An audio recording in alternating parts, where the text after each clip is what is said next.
Share kumashure mu life kuita kunge rimwe besu. Share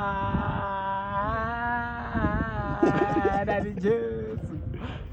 Share kumashure kuita kunge besu. Let me tell you one thing in your life. But you know the Rama is not Jesus. You know that you quarter that you know in your life. That's why you see us in your life. Everybody is free, so we are survived. Soon, let me tell you, Jesus, I know who is Tabanga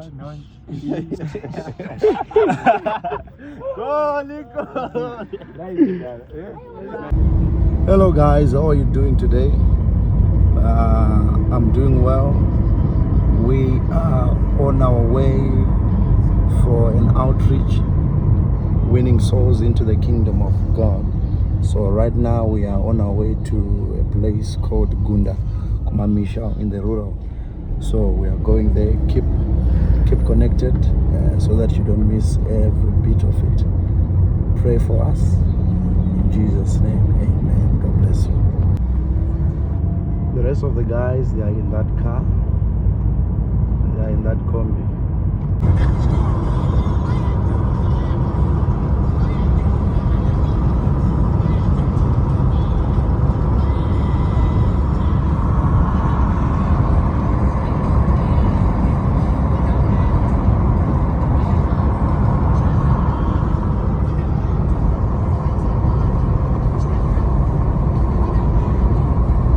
Go ye therefore and preach the word.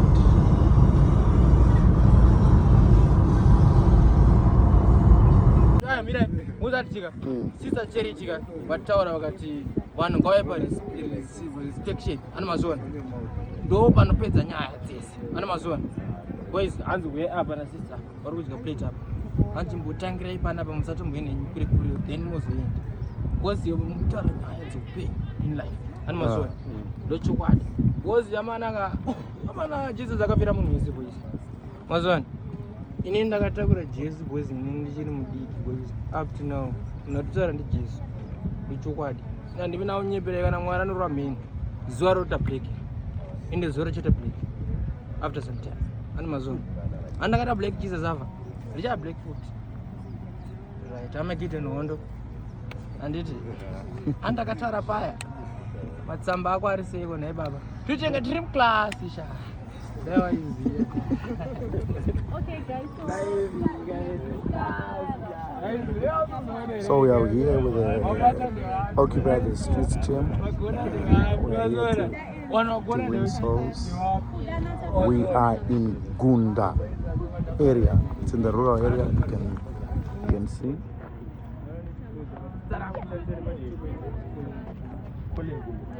Indogara nchara vanhu nyaya dzekuti kwazimuza muenda kuperi kwazi chiri mauri chii Wendo chichika kuli.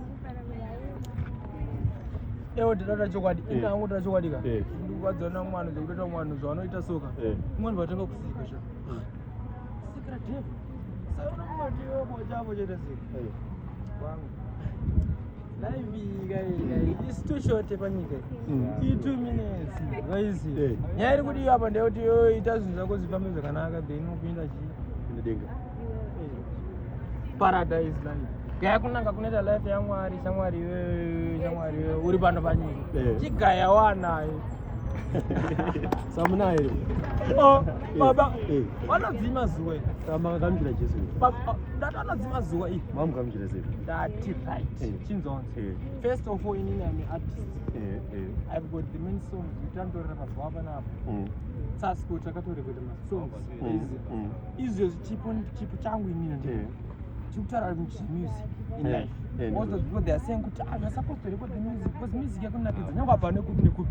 Anenge achingoti iwe one iwe how ndau kutazibwe so. But I'm serious about music in life through kuti ndakaona kuti I've got Jesus Christ in my life.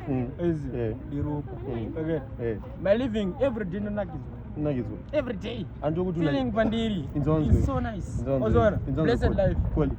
Adwa tuna Jesu. Yo Jesu wa mwana. Right. Let me tell you one thing. Tell me baba. Jesus Christ. Yes baba. Irati shishoko.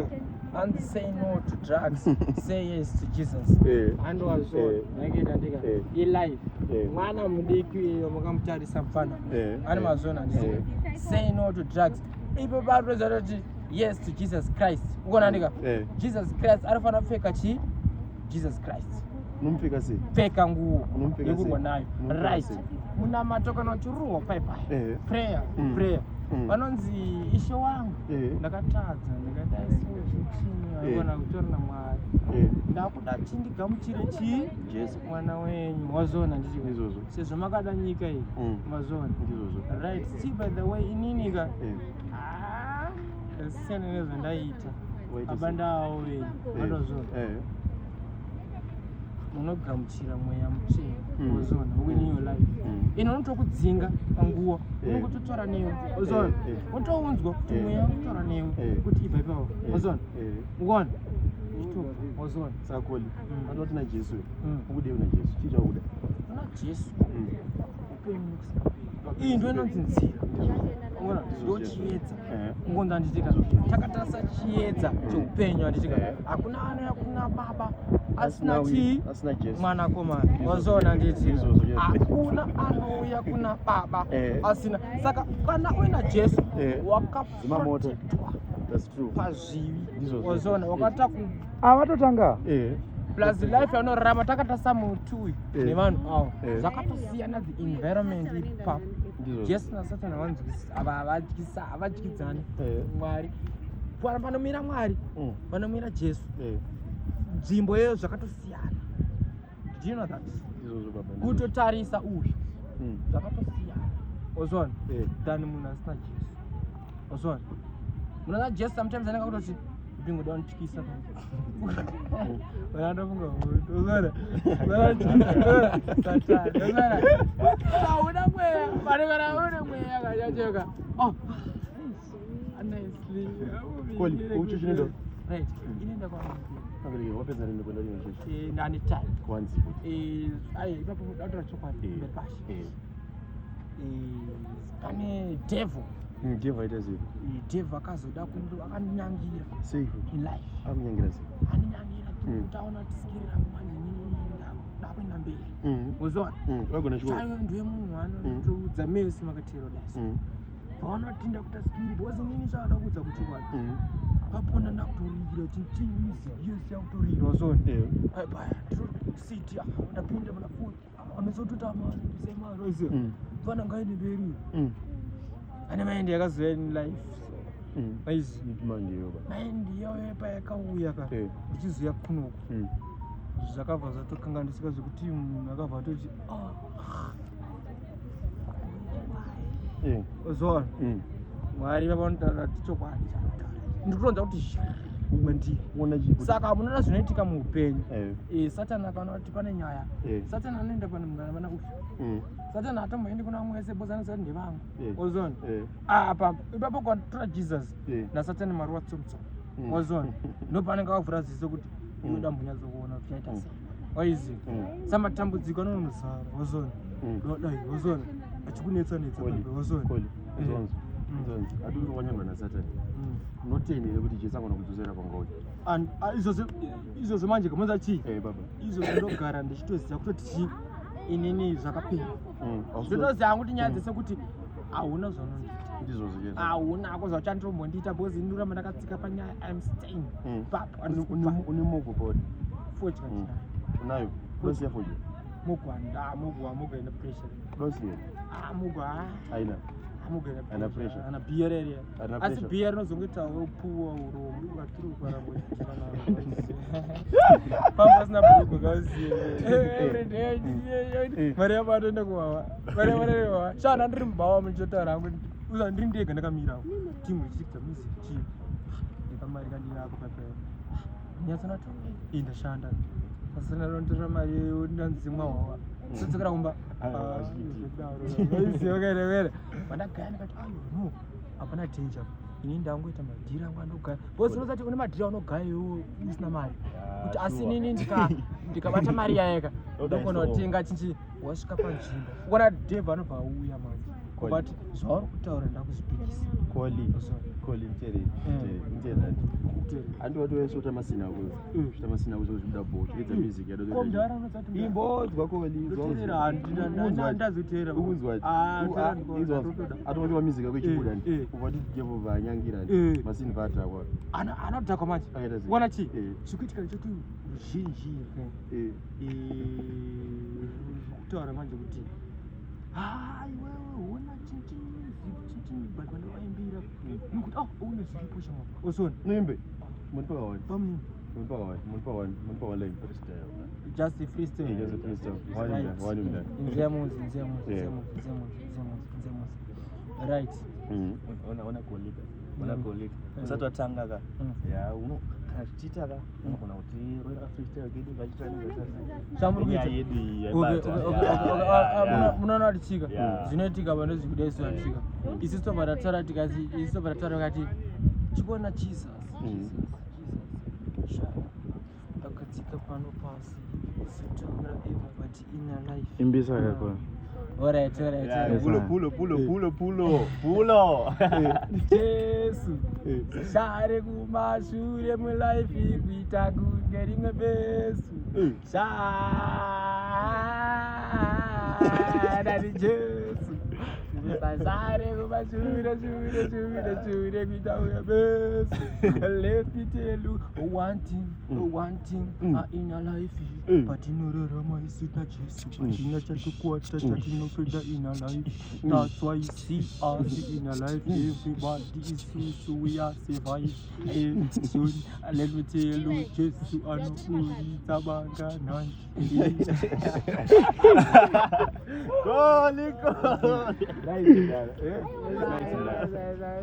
So much you go. Also, the other killer. This is wrong. Ganja.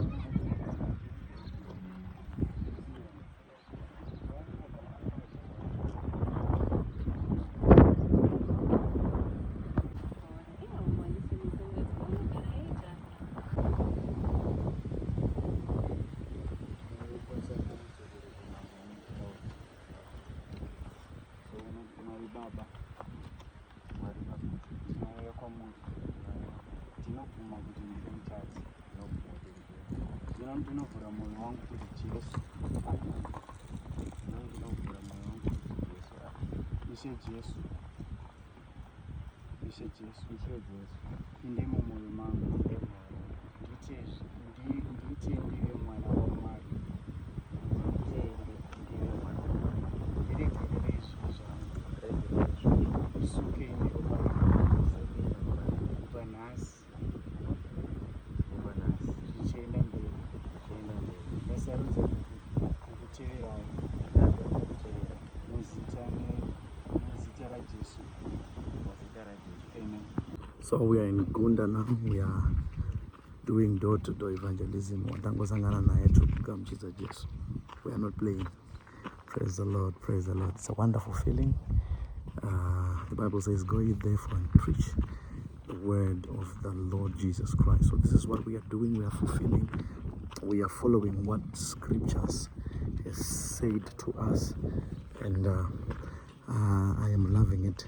Sakazataita, we have divided ourselves. Vamwe to my left, vamwe to my right, vamwe tisita kuenda on side here.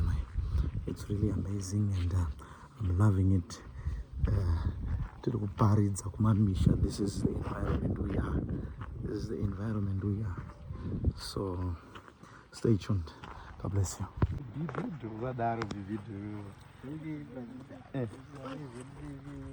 Mudambotamba.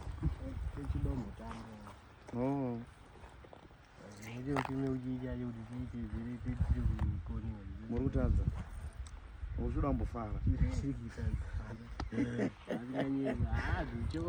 Video. Say wewe kwete nekuti waunogara nawo.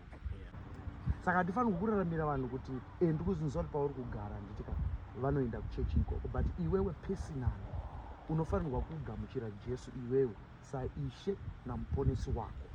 Anditika ndizvo zvakablessing. Apa une zita rakanaka, hanzvadzi yangu kunonzi blessing. hanzva dzangu inonzi blessing. Saka iwewe ndoda kuti ugamuchire Jesu saishe namuponesi wako iwewe. Bhaibheri rinoti awana Jesu akwana nezvinhu zvose. Ndakaparidzirwa Jesu rimwe gore ndiri kuchiredzo ndo kwandakatendeuka. Itori crusade yanga isitombori 1-on-1. Pandakatogamuchirawo Jesu baba. Ona nzeve dzangu. Ona nzeve. Kubonga kawo. Musikanzwa yawaito yauri kufunga kuti unoita iwewe ka.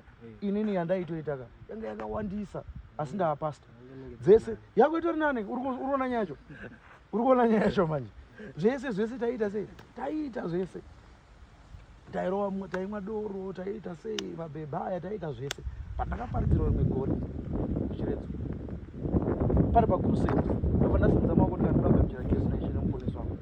Mafesi angu akatondiseka akaratidza idzi dzinopenga idzi toita basa rekurova vanhu vanobudzwa ndaiziti manje pandaigara kana nyuma kukaziva kunonzi kuchiredzi taigara padhuze nepapo pawazihombe inonzi chigara pasi. Saka taibuda padze so togadzira zvinonzi zvakadai soka wesarekeni motora software tichirova vakadzi kumagadziko kwavo totiza. That was the life. Urikuona saka musikanzoenda ntoneni yanga yakatonyanya kutopfura yako yauri kuti vamwe doro yosvifona izvose takaita but izvezvi zvinoti musuyo iwa ndakagamuchira Jesu kati no ndaakuda Jesu naishe muponesi wangu. Life yandiri kurarama haina kunaka because chandaa chakuitika ndechekuti ndanda kutarisa upenyu hwangu uri kurarama namai vangu. Mai vangu nababa vangu, baba vangu vakarambana namai vangu ukuzvona ndikakura ndichigara namai ndichiona life yacho kuti yanga isinganakidzi yairwadza yaita sei and then I made a decision ndikati no ndakuda kugamuchira Jesu. This is not the life. Urikubata nyaya yacho blessing suyo ndo andakagamuchira Jesu naishe nemuponesi wangu. Izvezvi years later I'm now a pastor. Atomufundisi ndikutoparidza ndiri mudzanzangurumu. Mwari vari kuchiita zvakanaka tikutovaka chechi tikuona maresults patiri kunamata nawo. Mwari uri kuvasumudza uri kuvaitira zvakanaka uri kuwa mabasa vari kuenda kudzivirika vari kuchata you can name it. That's the beauty of receiving Jesus. Ukagamuchira Jesu nemwoyo iwo handisuda kuti utendeuke nekuti wakanzwa kuti Jesu anoporesa. Handisuda kuti utendeuke nekuti wakanzwa kuti Jesu anochinja upenyu. Ndoda kuti utendeuke uchiziva kuti ndikagamuchira Jesu ndivo Mwari wangu, hakuna umwe Mwari. Vese vamwari ava vamwari vepano pasi asi Jesu ndiyo hama yepedyo. Hama dzingakusiya, shamwari dzingakusiya asi kune munhu umwe chete asingakurasi. Ini ndinogona kutoti tatokugamuchidzana Jesu kudai so ndinotozongokusiya kana kuzongokupandukira because ndiri munhu. Munhu anopanduka. Uri kubata nyaya yacho ka blessing. Munhu anoita sei? Munhu anoshanduka. Asi Jesu ndiyo yoga hama inonzi he sticks closer than a brother. Anouya pedyo newe kupfuura hama yako, kupfuura mukoma wako. Anditika saka ndoda kuti ugamuchire Jesu iwewe personally kwete zvavanhu vanogara kumba. Anditika zvako iwewe uri dunga munhu because patichazofa baba yatifi tiri group ka blessing. Anoziva hama dzako idzodzo dzinofa 1-1 ende padziri kufa dzichienda ndo dziri kuziva naMwari wavo kuti igehena here ravari kuenda because kuchafiwa kuchatsviwa. Uri kubata nyacho life is too short. Saka kwana Mwari vatumira vanhu muguta kuti endai munoparidzira vanhu vangu pamwe ndiwo watavinga kuno uri wani. Mwari vanenge vane chinangwa neupenyu hwako vakuti no mwana wangu blessing agarisa panzvimbo imwe chete ngaandigamuchire ndishandure upenyu hwake. Jesu watiri kutaura nezvakewo akamutsa Lazaro. Jesu watiri kutaura nezvakewo akafamba pamusoro pemvura. Jesu watiri kutaura nezvakewo wakafa pamuchinjikwa kufira iwewe neni. Saka the best thing you can do for yourself izvezvizvi kumugamuchira. Wamugamuchira ofamba newe oshandura upenyu hwako. Ndizvo zvakablessing. Handisi kuti chenda unokonya unoita musikanzwa kumba kuti handachadi chichenyu chanchadi. Aiwa ndiri kuti iwewe sedunga munhu handitika zvigamuchirire Jesu iwewe sewe iwewe kwete semhuri. Handitika iri kushoko raMwari. Kwaiva nemurume waiva very rich ainzi the rich proud ruler. Aiva aine mbari ndo mbinga kadzamazuva ano yaiva mbinga naLazaro.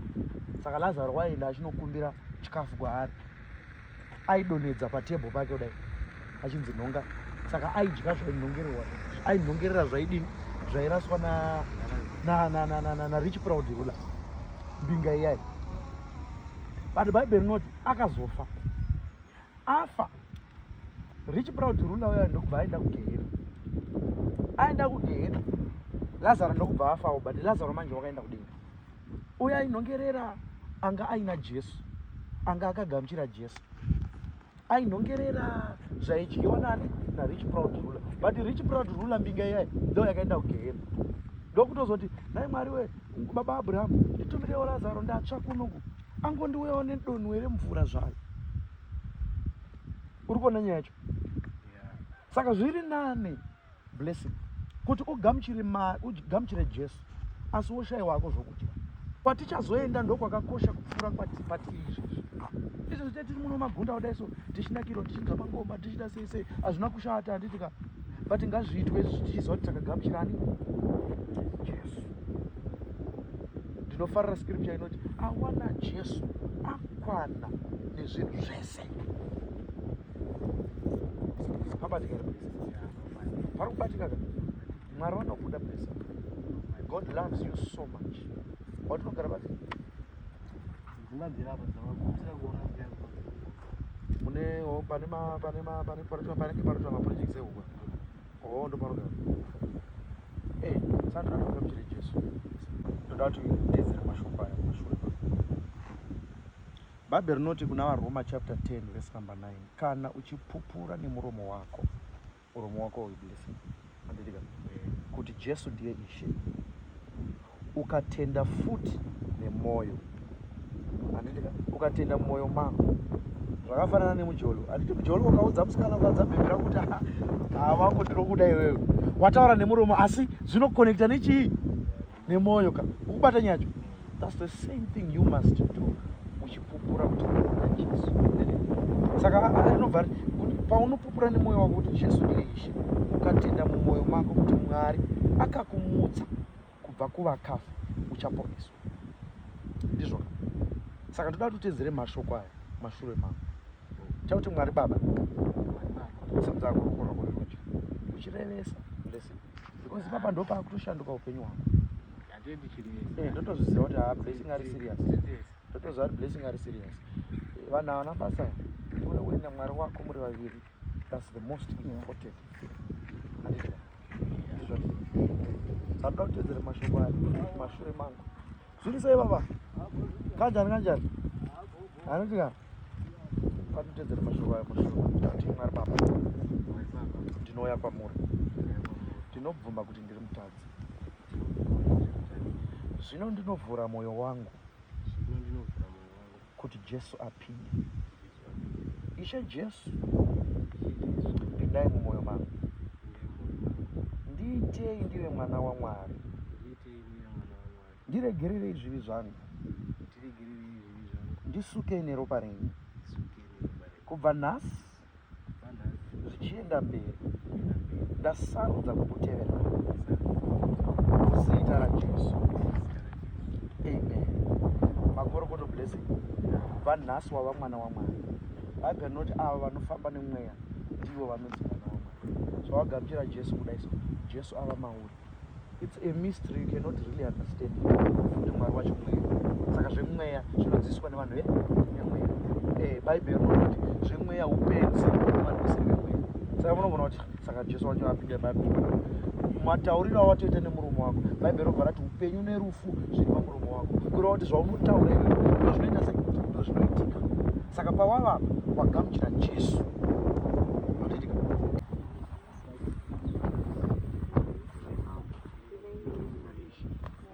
Upenyu wangu ndivaima ndiri mamuri usingaperi. Nezita raJesu, zvavanofunga nemufungo wavo ngazvipindirwe nemimi Ishe Jesu. Tinonamata nekunyengetera kuti Baba, pamba pano Baba ngapachengetwe nemi, ruzhowa rwenyu ngarive pano nezita neropa. Vangona Ishe upenyu hwavo ivaima ndiri vakanosvika patseri. Hamsati wakazvora rini? Ndikupaziya. Saka paunozvaura futi kwari kuti kuzvaura padza unofana kuita sei? ziya nasi ndiye nasi ndi 21 andi so nasi ndi 21 so ukazobvunzwa nemunhu kuti wakamuchira Jesu ndinazva ndakamuchira Jesu musi wani ndopanagadzira chisarudzo ndega decision kusaza ndei ndakamuchirani chiJesu Kristu nekuti iwe ukati ndakamuchira Jesu nekuti akambondiponesa pakati kwakasazomuponesa zvinobva kuti handina Jesu wacho so kuti akamuchira Jesu rakomana and then baba namama tese tokugamuchira since ndakapata paridzi so ugamuchira sezvanambotaura nongodzokodza mashoko anechitaura mushure kwavo mashoko aya ndeyongoti Mwari pindai muchi mwoyo mangu saka tese ngatisimudze maoko kudai namama Ishe Jesu ndinobvuma kuti ndiri mutadzi makauya pano panyika mukandifira mukatora zvivi zvangu mukamuka nezuva retatu panhasi ivai mambo naishe woupenyu hwangu ivai mandiri ini ndive mamuri nekusingaperi amen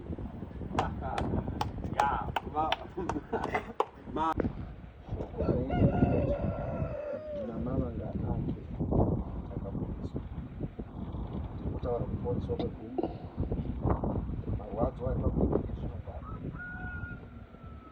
iwe mweya wetsvina urayira nezita raJesu kuti hauna simba regedza upenyu hwamama nezita raJesu Kristu anozareta I decree and I declare mazita Jesu mazita Jesu in Jesus name simgaina bazire simgaina what boy amen bakunzozi iboita zvamamusoro kugona kutanga Jesu anoporesa anomamugamuchira pamamugamuchira ndo mari zau dzekugamuchira Jesu anouya nekuporesa anouya nekudzikinura ita zvamamusoro kugona kuita aiwa pandasumuka kugara pandandakaita asi masumuka zvakanaka Amen. kwarawo kumai imboitai kudai zoto Jesu anoporesa mama patoporesa Amen. mune mvura here yamunacherera gugu mvura shamwari ndoda kuvapa mvura vangu handiti makaenda kunorapwa maasidzi ndosanamatira mvura mumavura maasidzi aroparwa kumbaapera Amen. zvekuti kune vanoda kubatsira here kana kuti hakuna asi anobatsira vanhu zvisina kuti anofamba achiudza vanhu Jesu Amen. iye Jesu ndiega kuti akakubatsira imi maafamba achiudza gunda yese kuti noona mai ningirai ngaibvisiri ndakavaendesa kuchipatara kutaundi kwararo vasina kumbopora ndo zvakuda kuramba Jesu anoporesa zvisina referensi baba nezita raJesu ndinonamata nezita raJesu havachamwamvurai kutaura kuporesa kwemaasidi nyama dzinorwadza ngadzika pese panorwadza ngapavhurwa pese panodzimba ngapaika nezita neropa raJesu Kristu apa tanzwa kuti ana gunda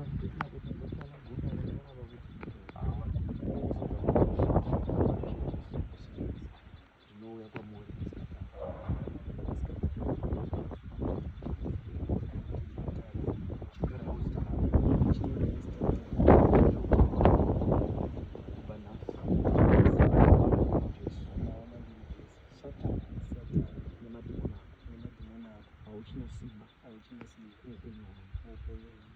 Jesu mavamandiri inini ndava mamuri chishambai ropa rangu neropa raJesu muzita raJesu Kristu weNazareta. Amen. Nice mdai. Hadi anoti munhu umwe chete ukatendeuka denga rinopembera. Amen. Congratulations, God bless you.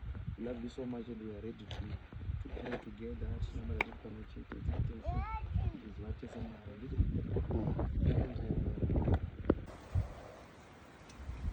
Father, in the name of Jesus, I thank you. I pray for this family. Let there be production. Amen. Amen. My resources to build this house. May it pass what power can want. Amen. Where man is going to come from, we don't even know, and we don't care. It is your duty. Bring resources. Bring resources. Finish this house. In the name of Jesus. Amen.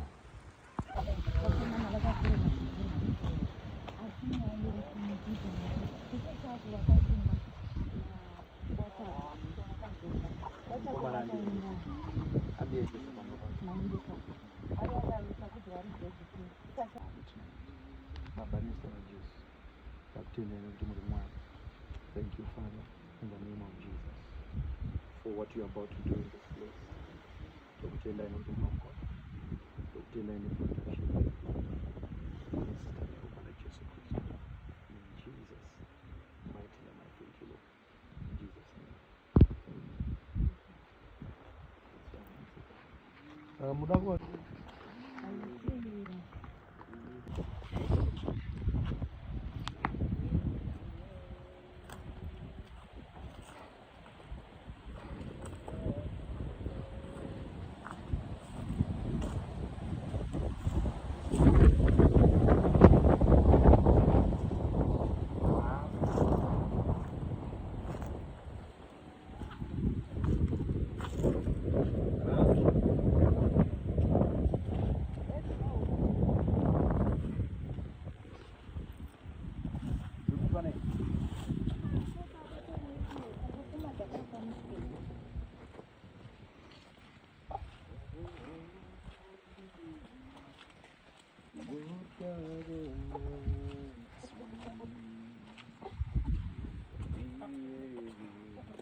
Ayo.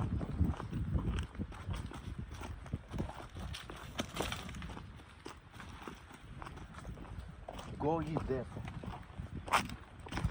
and preach the word. The word. We are going. Oh my God. Hey, that's the rough thing about it. Ateta kupinda mtara.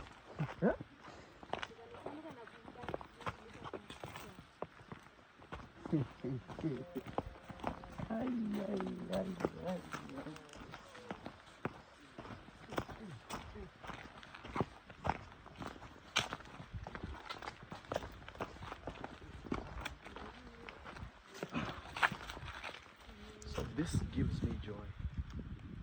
Preaching the gospel. This gives me joy. So I'm living my best life right now. This is what I want. Ungana yenye kutown iko kwa haiko. Indendri kuno. Perfect. Eh? All right.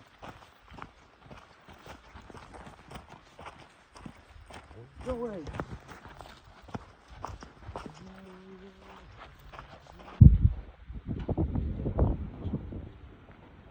Lord, bring resources from the east, from the west, from the north, from the south. Bring resources, Lord, so that this house will be finished.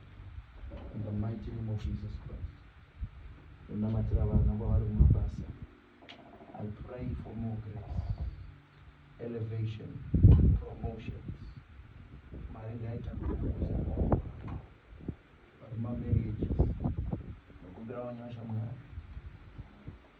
family, my marriages.